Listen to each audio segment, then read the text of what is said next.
Welcome to the Deep Dive, your shortcut to understanding the profound truths hidden within stories. Today, we're not just recounting a narrative. We're really getting into Chris Whitaker's novel, All the Colors of the Dark, trying to reveal its, well, startling insights into human resilience, memory, which is just bewilderingly complex, and the radical endurance of loyalty. Yeah, and our mission here for this deep dive is really to pull out those core insights, the moments that, really resonate and make this novel so impactful. We're going to trace this decades-long journey of Joseph Patch McCauley, his abduction, which was just harrowing, and the parallel search, this relentless search conducted by him and his childhood friend, Saint, for a missing girl, Grace. We want to understand not just what happened, but like how trauma reshapes who you are, how hope can be this, well, radical act, really, and how that unwavering loyalty becomes this unbreakable bond that just defines their lives. It's quite a journey, and it really illuminates how, even in the absolute darkest circumstances, individuals find purpose, find connection.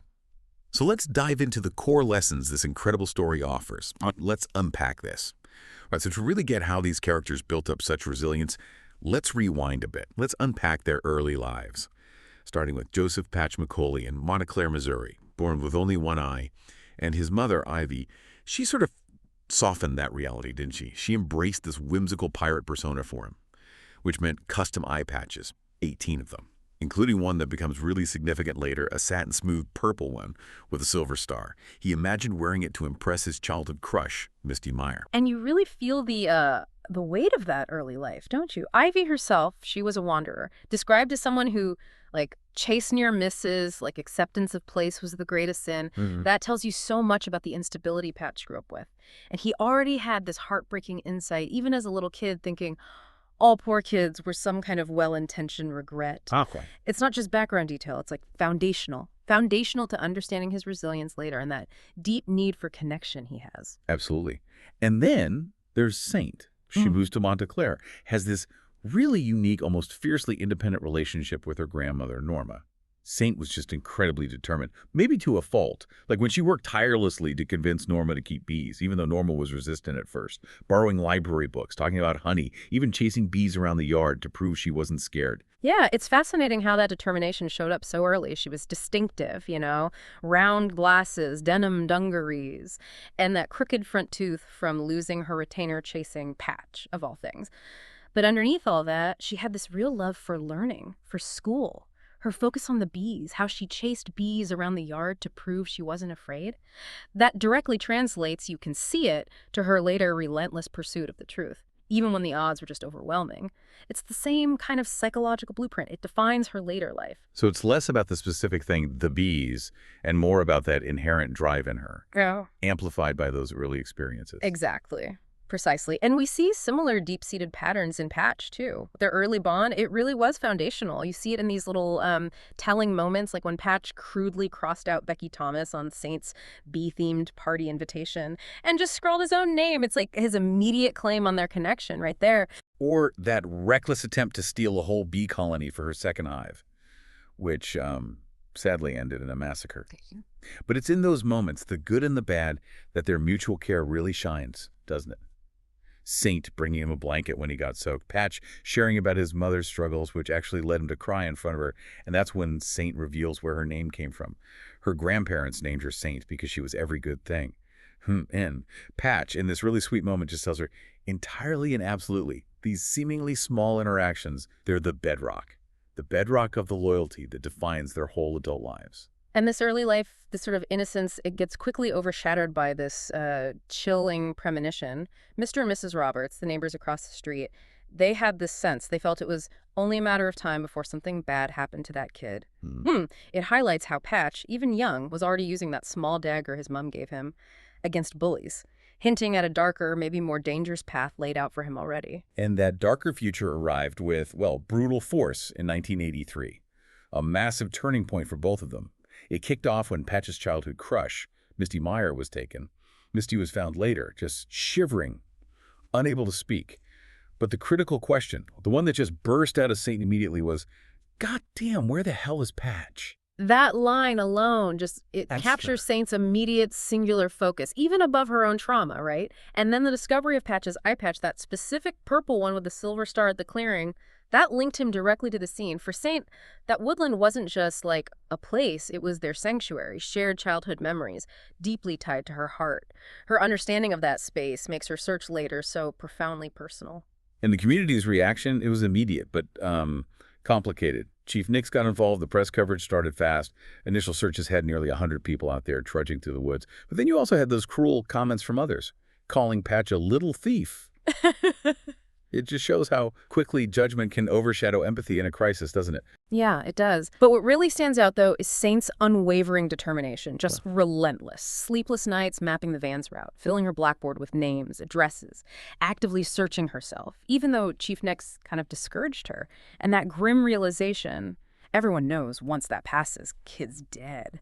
As the first 24 hours went by, it just underscores the urgency, the desperation driving her. And then the truly chilling news. Another girl went missing. A pattern. This wasn't just about a lost boy anymore. It was about the whole fabric of safety just shattering. Okay, so now our journey takes this really harrowing turn. We jump to Patch's captivity in 1998, though we get glimpses of what happened back then through flashbacks, formative experiences. He wakes up in total darkness, and there's a girl, Grace, giving him these cryptic instructions. No names and no places. The big man listens. You're alive, right? Just like that. That darkness, the pervasive darkness of his captivity, it had such a profound impact. You can feel it. Yet somehow, amidst that, Grace's care for him, her constant reinforcement that he was alive, that really shaped his survival. And her words, these profound words like, there's a place where the bees make purple honey. It's like proof, Patch. There's magical things out there just waiting on you. It becomes this almost mythical beacon of hope for him, doesn't it? Makes you wonder, what are the purple honey moments we create, when things get incredibly tough? That's a powerful thought, really powerful. And this unique bond forms between Patch and Grace, characterized by shared fantasies, like dreaming of New York City, and a moment of shared intimacy described simply, devastatingly, as two teenagers falling in love. The real heartbreaking tragedy, though, is Grace realizing Patch was internally bleeding to death, and her desperate efforts to save him, ultimately sacrificing herself, letting him go so he could live. Her sacrifice isn't just, a plot point. It's the absolute foundation of Patch's lifelong quest. It's the emotional core of the whole novel. And while Patch is enduring this absolute horror, Saint is on this parallel, relentless pursuit. From the outside, she immerses herself in forensic science, reading books on trauma, the amygdala, studying teams that could lift fingerprints off tree bark. This wasn't just a search for her. It was this deeply personal education driven by this desperate need for answers. Her methodical tracking, it eventually leads her to Misty Meyer's old modeling poster, and then that chilling confrontation with Eli Aaron. And inside Eli Aaron's house, what Saint found was just truly disturbing. An oppressive atmosphere, you could almost smell it. Chemical smells everywhere, surveillance monitors showing rooms, even a bunker. It's those visceral details that just stick with you. And the horrifying discovery, hundreds of photographs of girls, and a room filled with snakes. Oh. Snakes. It confirmed her worst fears, obviously, but it also gave her the proof she desperately needed. So in this desperate act, born of necessity and just sheer fury, Saint sets fire to the house, makes this dramatic escape, and it culminates in her finding Patch, near death, surrounded by the first responding officers. This isn't just a heroic moment in the usual sense. It's raw, a primal scream for justice, less like some standard FBI procedure and more like a desperate attempt to just burn away the evil she'd uncovered. Wow. And in the immediate aftermath, after Patch's rescue, the media coverage of Eli Aaron was fragmented. They found near nothing at all about him initially. It highlights how elusive true evil can be, right? Eventually, the remains of 3 victims were discovered. And Saint's raw emotion at Patch's hospital bedside, it was just palpable. Her anger at what felt like an unjust God just erupts. She cries out, God started the fire, and now he wants the credit for putting it out. Such a powerful moment of, existential crisis. Indeed. It really captures that very human struggle, doesn't it? With faith, with justice, when you're facing unspeakable trauma. And the town's whispers about Patch's disfigurement and Misty Meyer turning up to visit, it just added to the chaos of his return.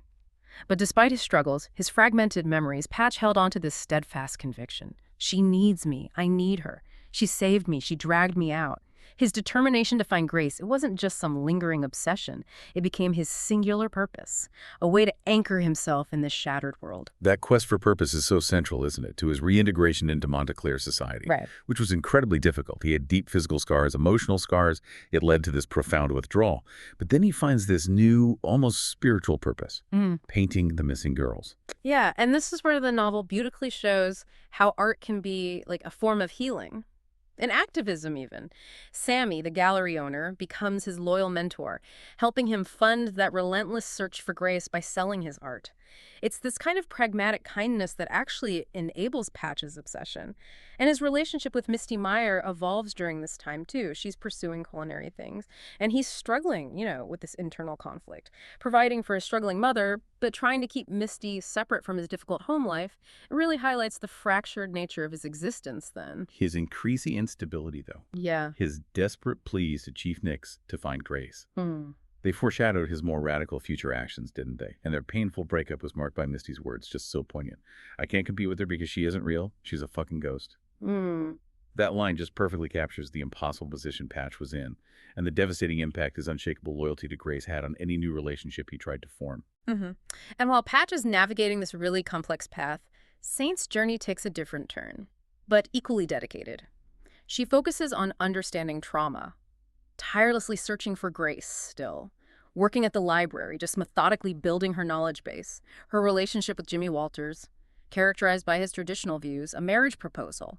It gets increasingly tense because Saint's focus just shifts more and more intensely onto her pursuit. It really shows the incompatibility, doesn't it, of a normal life with the sheer depth of her mission. And then, that shocking discovery that changes everything again. Dr. Martin Toombs' personal prescription for Ivy Macaulay, Patch's mother, hinting that Toombs had this deeper, more insidious involvement in the abduction cases than anyone thought. That's a brilliant twist. Just expands the whole conspiracy. Absolutely. And driven by these twin goals, apprehending Patch, who had now, unbelievably, started robbing banks, and leveraging the FBI's vast resources to find Grace Saint, makes the bold decision to join the FBI. Patch's bank robberies are just fascinating, aren't they? Yeah. Polite, yet defiant, characterized by a beautiful gun, he says. And surprisingly, this philanthropic motive, donating the money to charity, this is a character who just defies easy categorization. He's a criminal, yeah, but one driven by this distorted sense of justice and this almost desperate need to fund his search for Grace. It's that moral ambiguity that makes him so compelling, right? And Saint's intense commitment, emotional and professional, to these cases is just profound, culminating in her seeing Patch on that bank security tape, leading her to just exclaim, "What the fuck did you do, kid?" It's heartbreak and renewed determination all in one gut punch. The story then takes on even more tragic loss and surprising legacy. Misty Meyer's terminal illness, her death, leads her to leave her daughter, Charlotte, in Patch's sole custody. Patch initially struggles massively with fatherhood. Charlotte resents him, but their bond deepens through shared experiences, especially when Charlotte discovers Patch's basement. Filled with all his obsessive search materials is a really beautiful portrayal of a fractured family finding its way somehow. And that powerful moment of acceptance comes when Patch finally lets go in the search for Grace, truly accepting Charlotte as his daughter, finding his ultimate purpose in her. It's a huge shift, isn't it? From an external quest to an internal one, finding peace not in what was lost, but in what remains. At the same time, we see Norma's death plunge Saint into grief. And in her sorrow, she starts visiting Marty Toombs in prison. And there, Toombs slowly begins to confess, revealing the location, Grace Falls, Alabama. He confides his attempts to warn Eli Aaron's victims.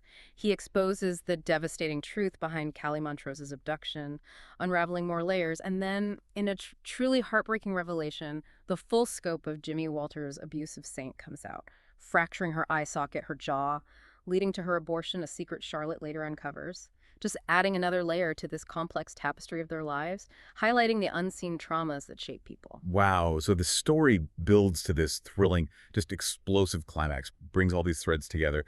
Patch makes a daring escape from prison held by Cooper and Tug, and begins this desperate journey to Grace Falls, Alabama, spurred by Toombs' crucial information. And Saint, in this frantic pursuit, is racing against state troopers, steals a car, abandons her phone, all to reach Patch before he gets himself killed. This isn't just law enforcement anymore. It's deeply personal, protecting the last piece of her childhood. Patch arrives in Grace Falls, initial encounters there, and eventually that poignant reunion with Grace in the barn, where he just says, "I found you." And she responds, "I waited for you." That moment. Years in the making, just charged with so much meaning. Grace then reveals her full story: her mother's death, her abduction by her father, Eli Aaron, her time with Patch, her deep-seated trauma, and her ultimate sacrifice, choosing to let Patch go back then to save him. Her choice is just a profound act of love, selflessness. It mirrors Patch's own dedication in a way. Saint's dramatic arrival culminates in her confrontation with Eli Aaron and her decisive act of shooting him. It's the culmination of decades of pursuit, isn't it? A moment of raw justice delivered by her own hand. And in the aftermath, these intricate threads of justice, of transformation, they start to weave together. Eli Aaron's true identity is revealed, Robert, and his twisted motives come out. He targeted penitent sinners, specifically pregnant unmarried girls from confession, genuinely believing he was doing God's work. It's just horrifying.